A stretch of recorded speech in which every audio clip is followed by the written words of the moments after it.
श्री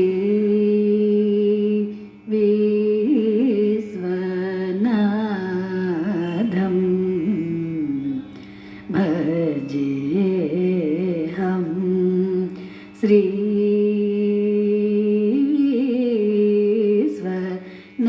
विश्वनाथं भजेऽहं श्री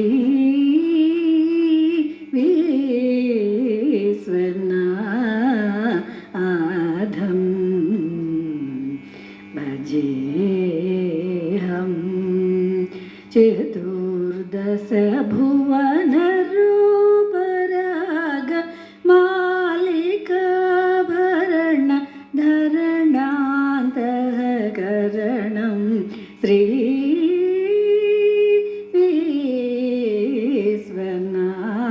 विश्वनाथं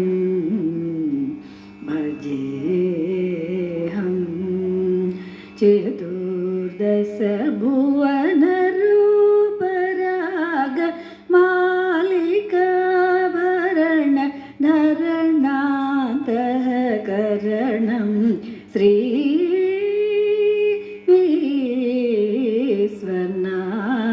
विश्वनाथं भजेऽहं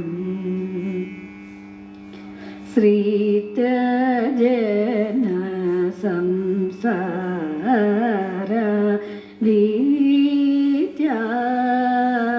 भीत्यापहं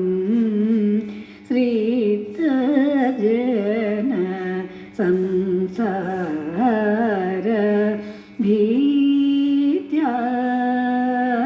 भीत्यापहं पामगरीस दापमगरि मम भीत्यापहम्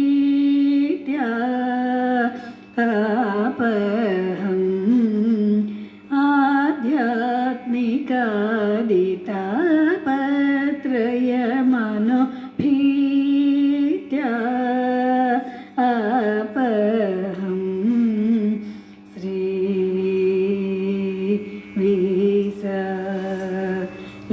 विशालाक्षी गौरीशं श्री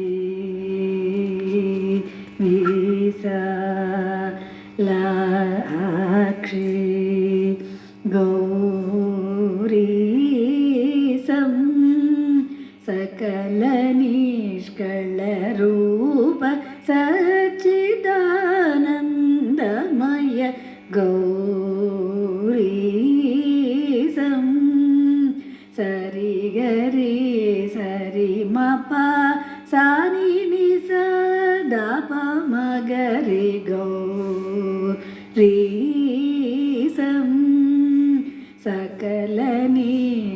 सकलनिष्कलरूप सच्चिदानन्दमय गौरीशं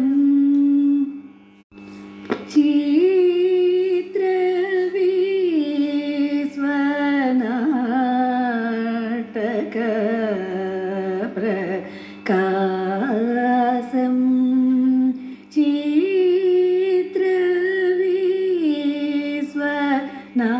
चित्रविश्वनाटक प्रकाशं पामनि पासानि रि सनि परि सानि पामरि प्रकाशं जगत्प्रकाशक भास्कर शशाङ्क कोटि कोटि प्रकाशं गोविन्दादिविनुत गौळाङ्गं गोविन्दादिविनुत गौळाङ्गं पानि पानि नि पानि सारि सरि ग मरि स सानि प गौळाङ्गं क्षीरकुन्देन्दु कर्पूरादि विजयभसितो धूलित गौळाङ्गं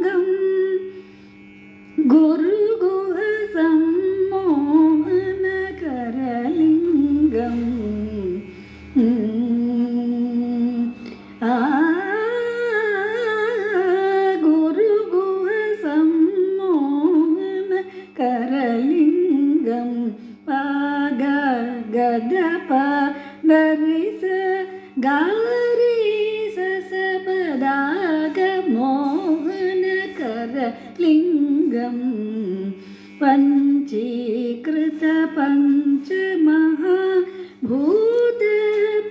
पञ्चीकृतपञ्चमहाभूतप्रपञ्चादि मोहनकरलिङ्गं विरिञ्चि विष्णुरुद्रमूर्तिमयं विषयपञ्चकरहितमभयम् निरतिशयसुखद निपुणतरं निगमसारमीश्वरममरो स्मरहरं परमशिवमतुलं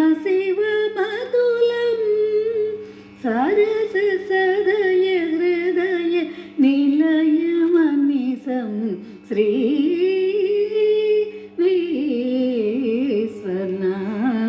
विश्वनाथं भजेऽहम् सदा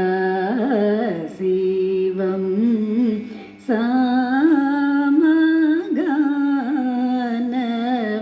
सामगानविनुतं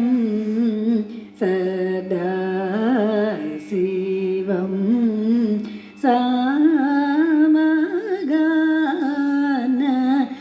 सामगानविनुतं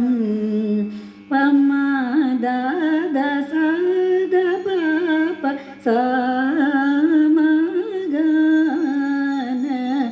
सामगानविनुतं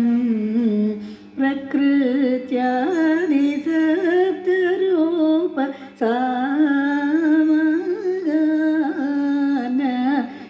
सामगानविनुतं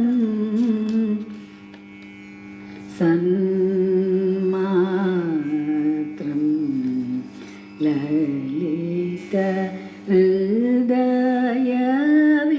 ललितहृदयविदितं सन्मात्रं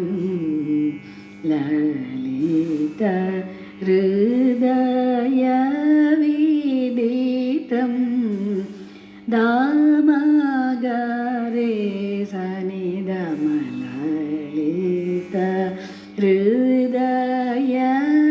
हृदयविदितं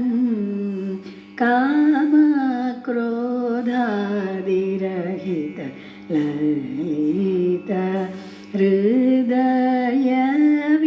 हृदयविदितं चिदाकाशं भैरवो पुरहरं चिदाकाशं भैरवो पुरहरं पमद पाममगरि सरि वैभवो पुरहरं पमद पाममगरि सरि भैरवो पुरहरं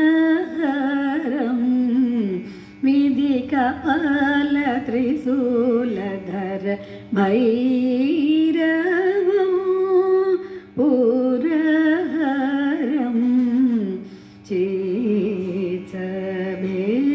चेत्सभेश्वरं सारङ्गधरं चेत्सभेश्वरं सारङ्गधरं नापम्मा पमद पासनिरि सनि सारङ्गधरं दारुक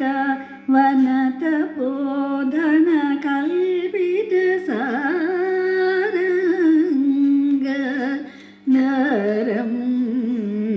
सदाश्रयामि शङ्कराभरणम्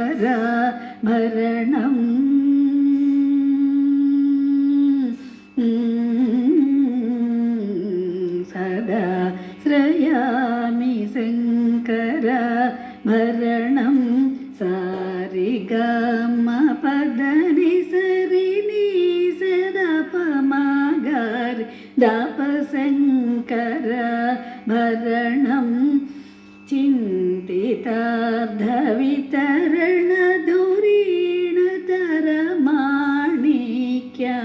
चिन्तितार्धवितरणधुरीणतरमाणिक्यमयशङ्कर भरणं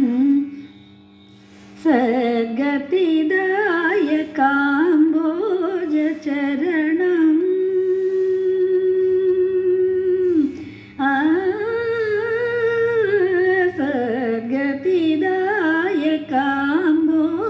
सद्गतिदायकाम्बोजचरणं दामापामनिदप दरिसनिपद गारिसकराम्बोजचरणं धर्मार्धादिनिखिल पुरुषार्थप्रद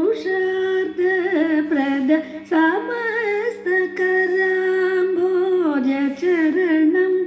वदान्यदेवक्रिया खेलनं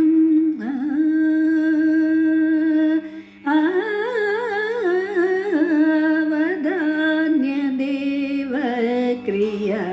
खेलनं सा सदप सदपदपामारि पमदप सदमक्रिया खेलनं सृष्टिस्थितिवलयतिरो दानानुग्रहकारणक्रिया खेलनं वैद्यलिङ्गभूपालपालनम्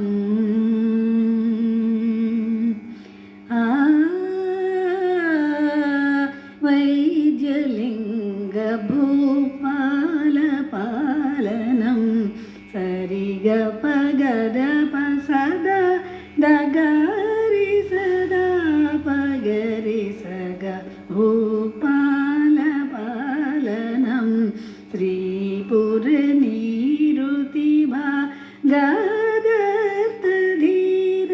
गदर्थधीरस्थिरतर भूपालपालनं गुरुगुहेश सुरनरेश मनिसं कुजबुधादिग्रहगतिवीतं वरदमनलरविशसि नयनं वनजचन्द्रसन्निभ वदनं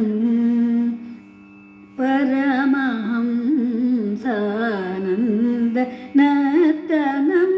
पतितपावनकरणं मदहरणं परतरं परममनोलयजयं परादिवात्प्रकाशनन्दमयं विरिञ्चि विष्णुरुद्रमूर्तिमयं विषयपञ्चकरहितमभयं निरतिशयसुखद निपुणतरं निगमसारमीश्वरममरो स्मरहरं परमशिवमतुलं सरससदय हृदय निलयमनिशं श्री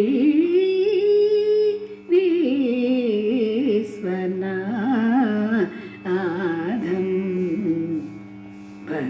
भजेऽहं चतुर्दश भुवनरूपराग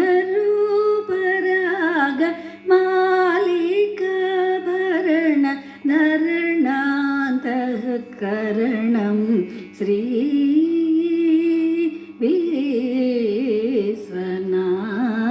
विश्वनाथं भजे।